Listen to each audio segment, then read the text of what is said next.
तो आदाब, नमस्कार, गुड इवनिंग, सत श्री अकाल। एक बार फिर आप तमाम लोगों का स्वागत है क्राइम तक की कहानी के इस एपिसोड में। उम्मीद है पूरी फैमिली अच्छी होगी, अपना ख्याल रख रही होगी। कल दोपहर का वक्त था, मैं ऑफिस में था।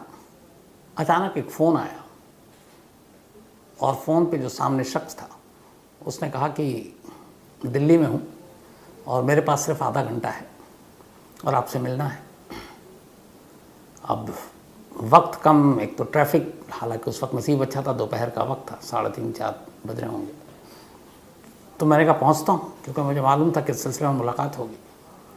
तो उन्होंने कहा था कुछ देना है। इसके बाद मैं भागा। कैमरामैन विनोद शिकारपुरी ड्राइव कर रहे थे, मैं बैठा हुआ था। और उसके बाद उनसे दिल्ली के एक सर्किल पर मिला, फिर गाड़ी में बैठा और अगले करीब 1-1.25 घंटे तक उनसे बात की। इस दौरान गाड़ी चलती रही और उनको एयरपोर्ट जाना था, वहाँ से निकलना था, उनकी फ़्लाइट थी। तो ये हुआ कि रास्ते में ही बात करते हुए चलेंगे। पूरे रास्ते बात करते हुए गया, कुछ प्रूफ दिए, कुछ सबूत दिए। उसके बाद मैं लौट आया।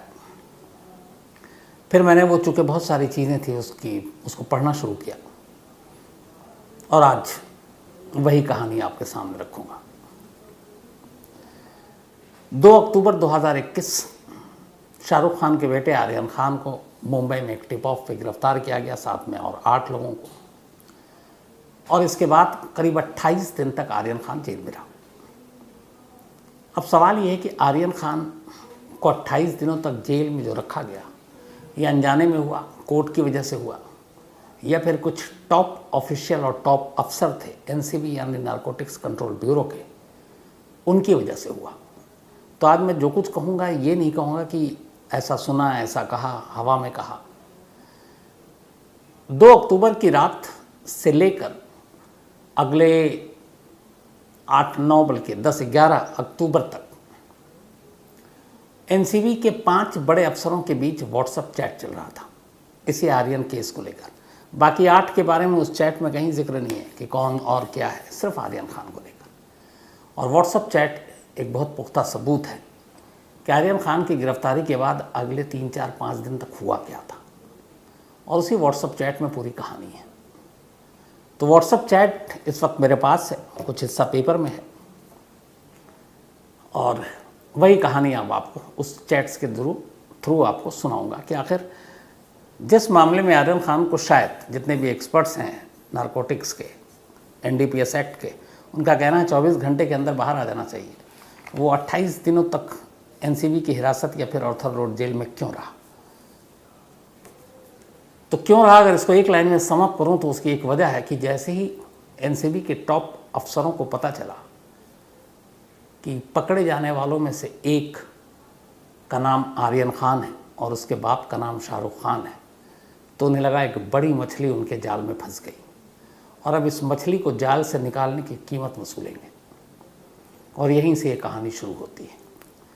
ये पूरी कहानी आपको सुनाऊं उससे पहले, चूँकि आर्यन खान, शाहरुख खान, इन लोगों का बॉलीवुड से कनेक्शन है, कुकू एफएम ऐप पर भी बॉलीवुड स्कैंडल्स, यहाँ ऑडियो बुक है, इसमें तमाम तरह के बॉलीवुड के जो है स्कैंडल्स हुए हैं, जिसमें आर्यन खान भी ड्रग्स केस हो, या फिर सलमान खान के एक शूटिंग केस हो, या फिर संजय दत्त का AK-56 वाला मामला हो, या फिर शिल्पा शेट्टी के हस्बैंड राज कुंद्रा का मामला हो, जैकलीन फर्नांडिस का मामला हो ठग के साथ रिश्तों को लेकर। तो ये तमाम कहानियाँ कुकू एफएम ऐप पर आप बॉलीवुड स्कैंडल में जाकर सुन सकते हैं और आप इसके मज़े ले सकते हैं। तो कुकू एफएम देश का बेस्ट ऑडियो शो प्लेटफॉर्म है। 15 लाख से ज़्यादा इसके एक्टिव हिंदी पेड सब्सक्राइबर हैं और हर महीने यहाँ लगभग 42 आवर्स घंटे के कंटेंट्स के साथ ये और भी आगे बढ़ रहा है। 10,000 से ज़्यादा ऑडियो बुक है कुकू एफएम ऐप पर, जो आप कहीं भी कभी भी सुन सकते हैं, हिंदी में सुन सकते हैं। इनमें biography, business, crime, entertainment, politics, रहस्य, रोमांच, तमाम तरह की बुक हैं। और क्राइम तक फैमिली के लिए ख़ास ऑफ़र है कुकू एफएम ऐप की तरफ से, और वो ऑफ़र है इस बार 50% डिस्काउंट। तो यानी आप पहले महीने के लिए सिर्फ 49 रुपीज़ में सब्सक्रिप्शन हासिल कर सकते हैं और 10,000 से भी ज़्यादा जो ऑडियो बुक का ख़जाना जहाँ चाहें जब चाहें सुन सकते हैं। और डिस्क्रिप्शन में लिंक है, तो लिंक में जाएं और क्राइम तक फैमिली के लिए क्राइम 50 कूपन कोड है, उसका इस्तेमाल करें और 50% डिस्काउंट पाएँ। 99 रुपीज़ का सब्सक्रिप्शन पहले मंथ के लिए, सिर्फ 49 रुपीज़ में। तो ये तो रही बॉलीवुड स्कैंडल की बात। अब बॉलीवुड की इस कहानी के बारे में आपको डिटेल में बताता हूँ। 2 अक्टूबर की रात को जब आर्यन खान को गिरफ्तार किया गया, उसके बाद से 5 मोबाइल लगातार ऑन थे और उन 5 मोबाइल पे कभी व्हाट्सएप कॉल चल रहा है, कभी वीडियो कॉल चल रहा है और कभी व्हाट्सएप चैट चल रहा है, नॉर्मल कॉल नहीं हो रहा है। अब ये 5 लोग कौन थे? इनमें से एक जो सेंटर में थे, जिन्होंने आर्यन खान को गिरफ्तार किया, जिन्हें उस वक्त सिंघम कहा गया था, अब वो विलन है, समीर वानखेड़े। समीर वानखेड़े। अब जो बाकी के इनके अलावा 4 नाम हैं, वो चारों समीर वानखेड़े के बॉस हैं और वो चारों लगातार पूरी रात और अगले दिन हर छोटी बड़ी चीज़ जानकारी समीर वानखेड़े से ले रहे हैं। बाकी के वो 4 कौन थे? उनमें से एक जिनका नाम है मुथा अशोक जैन, ये कायदे से उस वक्त 2021 में अक्टूबर में मुथा अशोक जैन एक IPS अफसर हैं। ये समीर वानखेड़े के डायरेक्ट बॉस हुआ करते थे, लेकिन इत्तेफाक से आर्यन की गिरफ्तारी से पहले मुथा अशोक जैन पर्सनल वजह से छुट्टी पर चले गए। तो जब वो छुट्टी पर चले गए तब उनकी जगह पे एक टेम्पररी जो बॉस बना, वो बने ज्ञानेश्वर कुमार सिंह। तो मुथा अशोक जैन इस वक्त वाराणसी के पुलिस कमिश्नर हैं, उस वक्त NCB में थे। तो ये डायरेक्ट बॉस थे समीर वानखेड़े के, लेकिन छुट्टी पे थे। तो छुट्टी की वजह से एक दूसरे अफसर की तैनाती की गई जो समीर वानखेड़े को गाइड करेंगे। उनका नाम ज्ञानेश्वर कुमार सिंह। तो ये टेम्पररी बॉस थे। तो 2 हो गए। पहला बॉस मुथा अशोक जैन, हालांकि छुट्टी पे उनका कोई मतलब नहीं होना चाहिए था उस वक्त, कायदे से सर्विस में कहा जाता अगर आप छुट्टी पे हैं तो फिर ऑफिशियल काम नहीं करेंगे आप, और कम से कम ऐसे केसेस में तो बिल्कुल दखल नहीं देंगे, लेकिन वो आगे आपको बताऊंगा। ज्ञानेश्वर कुमार सिंह दूसरे बॉस बने उनकी जगह पर। इसके अलावा तीसरे जो थे उनका नाम है Sanjay Singh. Sanjay Singh narcotic control bureau के ऑल इंडिया ऑपरेशनल हेड है, उस वक्त हेड थे। तो ये तीसरे अफसर हो गए और ये सभी समीर वानखेड़े से बहुत ऊपर है। और चौथे NCB यानी नारकोटिक्स कंट्रोल ब्यूरो के जो बॉस SN प्रधान। तो नारकोटिक्स कंट्रोल ब्यूरो के DG director general, narcotics control bureau के all India operational head, narcotics control bureau के समीर वानखेड़े के उस वक्त के डायरेक्ट बॉस, और उस वक्त समीर वानखेड़े के एक वो बॉस जो छुट्टी पर थे। ये 5 लोग लगातार फ़ोन पर और इनकी तमाम बातें और मैसेजेस चल रहे हैं, और वही मैसेजेस अब पास से मिले। अब मैसेज ऑफिशियल काम होता है, सब कुछ होता है, लेकिन इस मैसेज में ऐसी क्या खास बात है? तो एक मैसेज जो सबसे पहले आपको बताता हूँ, जब ये गिरफ्तारी हुई, उसका सुगबगाहट हुई, तो ज्ञानेश्वर कुमार सिंह समीर वानखेड़े को मैसेज भेजते हैं और पूछते हैं कि ये जो क्रूज से कुछ ड्रग्स मामले में लड़कों को पकड़ा है, इनमें कोई हॉलीवुड के एक्टर यानी कि बॉलीवुड के एक्टर का भी बेटा है? ये सीधा पूछा जा रहा है। बताया गया हाँ वो भी है।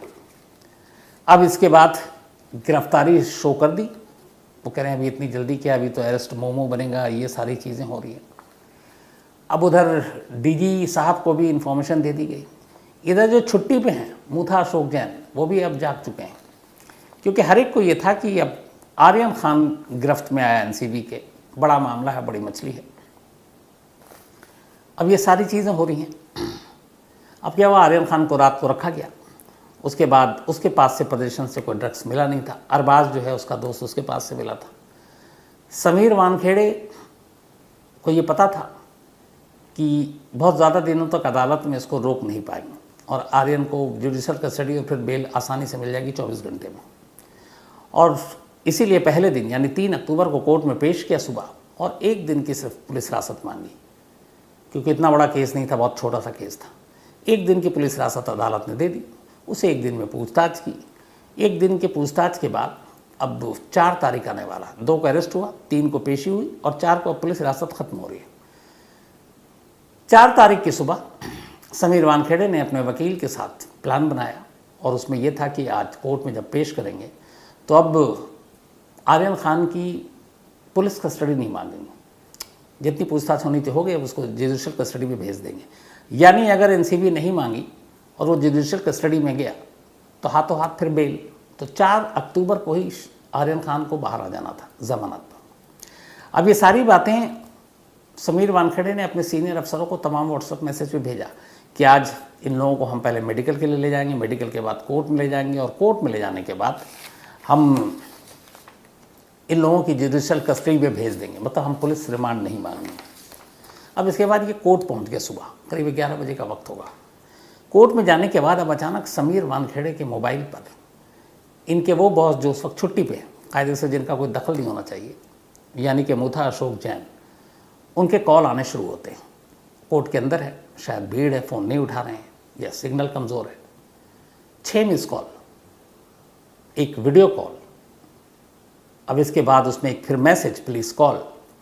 अब जब ये सब हुआ तो इसके बाद शायद मैसेज किया वापस समीर वानखेड़े ने, तो उधर से अचानक मुथा अशोक जैन का व्हाट्सएप मैसेज आता है और वो ये है कि एसपीपी यानी कि स्पेशल पब्लिक प्रोसिक्यूटर जो सरकारी वकील है और एक और का नाम था, इन दोनों से कहो कि ये बिल्कुल पूरी जान लगाकर केस को आज लड़ें, जिरह करें, पैरवी करें और किसी भी कीमत पर आर्यन खान को जुडिशियल कस्टडी नहीं मिलनी चाहिए, उसकी पुलिस कस्टडी लो। अब ये सुनकर जो पूरी टीम है एनसीबी की जिसने अरेस्ट किया उसने कहा ये क्या, क्योंकि पेपर उस वक्त तैयार हो गया। और मुझे आज भी याद है जब 4 अक्टूबर को आर्यन को पेश किया गया था तो हर मीडिया में वहाँ के जो रिपोर्टर खड़े हुए थे, हमारे मुंबई ब्यूरो के भी, उनका यही था क्योंकि रिमांड लेटर पहले से तैयार होता, ड्राफ्ट होता, उसमें लिखा होता, तो उसमें लिखा हुआ था कि एनसीबी आज इसकी पुलिस कस्टडी नहीं मांगेगी, जेसी में भेज देगी, यानी जुडिशियल कस्टडी में जेल चला जाएगा और उसका बेल का हकदार होगा। पुलिस कस्टडी में बेल नहीं मिलती। तो अब सभी रिपोर्टरों को भी मालूम, उनके उस ड्राफ्ट में भी लिखा हुआ है। अब अचानक ये मैसेज आ रहा है एक सीनियर अफसर का समीर वानखेड़े के, और वो कह रहा है कि किसी भी कीमत पे इसकी रिमांड लो और पुलिस कस्टडी में ही रखो। अब ये अचानक हुक्म था तो फ़ौरन पैंतरा बदला टीम ने एनसीबी की, फिर वकील को बताया गया। अब वकील ने फिर वहाँ पे एक नया दावपेच खेला कि मोबाइल से कुछ ऐसे सबूत मिले हैं जिससे ड्रग्स तस्करी का भी मामला बनता है, तो उसके लिए हमें और वक्त चाहिए। और खैर अदालत ने आर्यन खान और उसके साथ के बाकी लोगों को पुलिस कस्टडी में फिर से भेज दिया। अब यहाँ एनसीबी की टीम को ये था कि जिस केस में 1 दिन से ज़्यादा की रिमांड की ज़रूरत नहीं थी, अचानक पुलिस कस्टडी में क्यों। अब जो चीज़ मैसेज में नहीं है वो आपको बताता हूँ। उसमें यह कि 1-2 अफसर ने एनसीबी के उस वक्त की टीम को मुंबई में कहा कि कम से कम 25 दिन 1 महीना तक इसको जेल में रखो। अब क्यों रखो ये मुझे नहीं मालूम, लेकिन अंदाज़ा अगर लगा सकते हैं आप तजुर्बे से, तो ये है कि एक बड़ी मछली है, जितना लंबा रखोगे कीमत उतनी बढ़ेगी, क्योंकि आप जितना तरसाओगे उतनी ही ज़्यादा सामने वाला रेट बढ़ाएगा। तो अब ये बात हो गई। दूसरे जो सीनियर तमाम व्हाट्सएप चैट पे है, अच्छा वो जो कहा गया कि इसकी रिमांड मांगो, जेल नहीं जाना चाहिए, उसमें बाकायदा व्हाट्सएप चैट में नीचे लिखा है कि ये उसका नहीं, मतलब मुथा अशोक जैन का नहीं, बल्कि ये DG director general of narcotics control bureau यानी कि एसएन प्रधान का इंस्ट्रक्शन है। ये व्हाट्सएप चैट में लिखा हुआ है। तो अब डीजी साहब क्यों चाह रहे थे कि आर्यन खान की जुडिशियल कस्टडी ना हो, वो एनसीबी की यानी कि उनकी अपनी कस्टडी में हो, ऐन वक्त पर, जबकि जो टीम उससे पूछताछ कर रही है उसने कहा था कि अब हम इसको अपनी कस्टडी में नहीं रखेंगे। तो यहाँ से अब ये सारे शक और सवाल खड़े हो रहे हैं। अब इन सारे अफसरों की जो बातचीत है उसमें जो सबसे इम्पोर्टेंट है, अगर कभी हो सकता है बहुत जल्दी सोशल मीडिया पे आप लोगों के हाथ में भी सोशल मीडिया के थ्रू ये तमाम व्हाट्सएप चैट आ जाएंगे।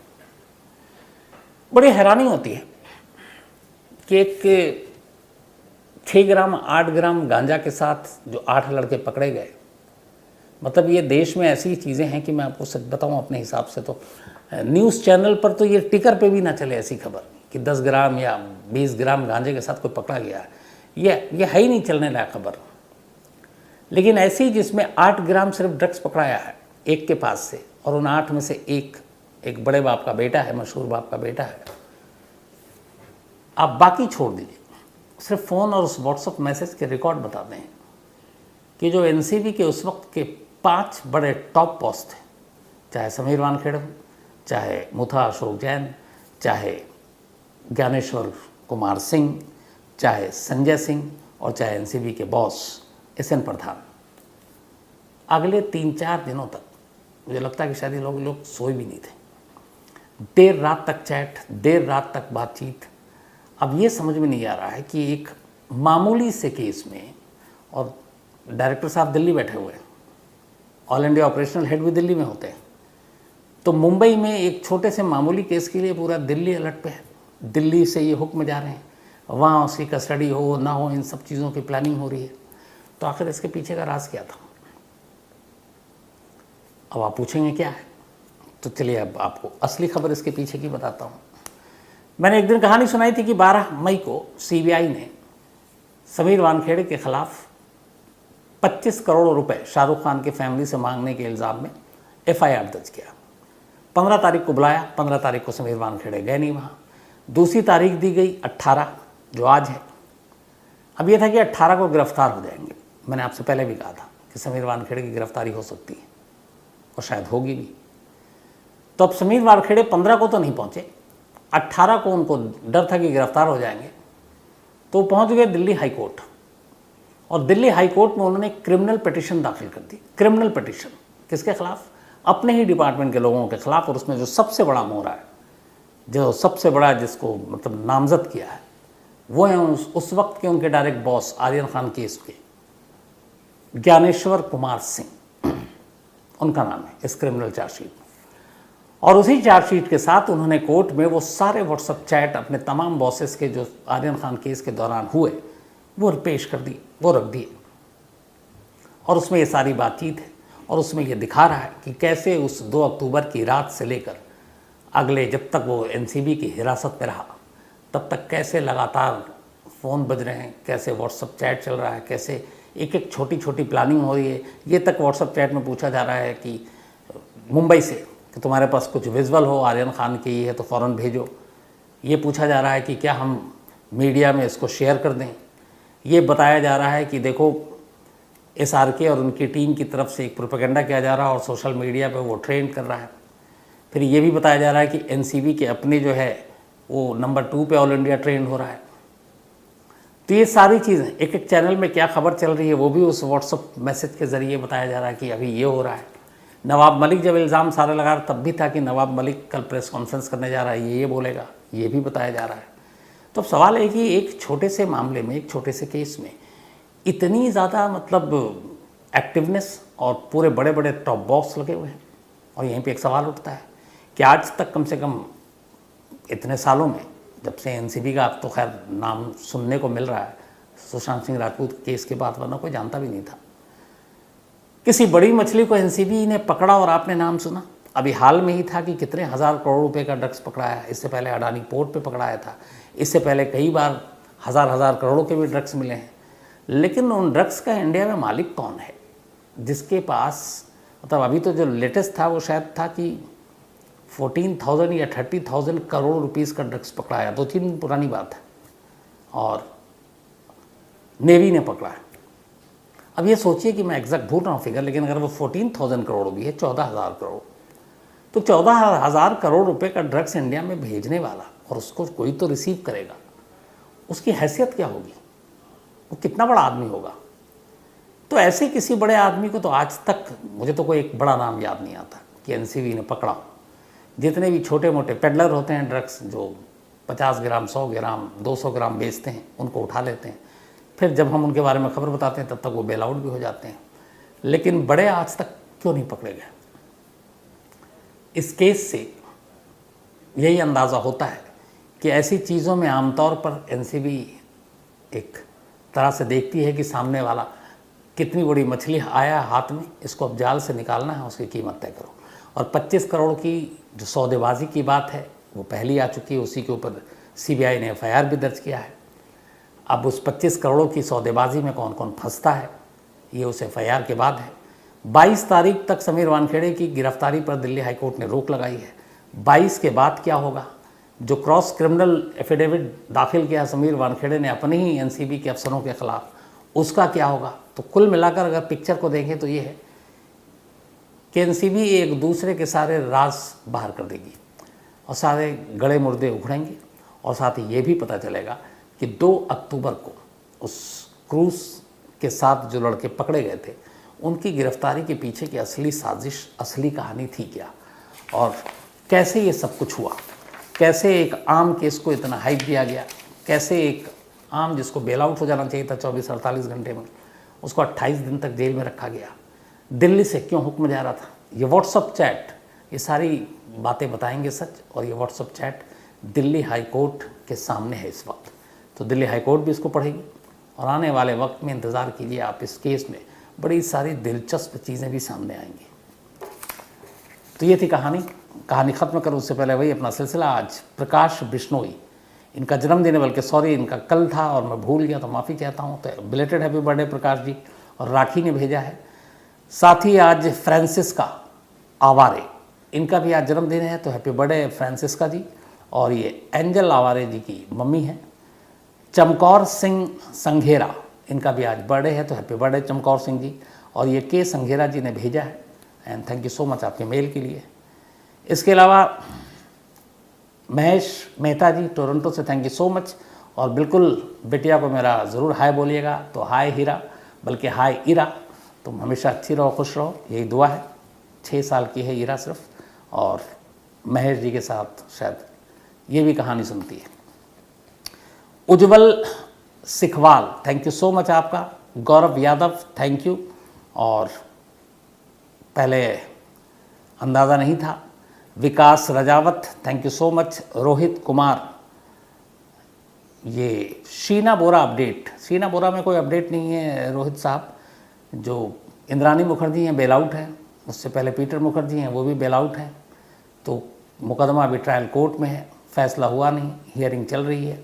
जैसे ही फैसला आएगा मैं ज़रूर आपको अपडेट दूंगा। इसके अलावा पुरुषोत्तम डी दुबे, इन्होंने भी एक कहानी की फरमाइश की है। तो कहानी में इतना ही, लेकिन एक बार फिर आपको याद दिला दूं कि कुकू FM ऐप पर क्राइम तक फैमिली मेंबर्स के लिए खास ऑफर है। क्राइम 50 कूपन है, डिस्क्रिप्शन में लिंक है, यहाँ आप जाएं और 99 रुपीज़ का सब्सक्रिप्शन 49 रुपीज़ में पहले मंथ के लिए पाएं और कुकू FM के मज़े लें। अब आपसे मुलाकात होगी कल रात 9 बजे किसी नई कहानी के साथ। तब तक अपना ख्याल रखिएगा। Thank you very much.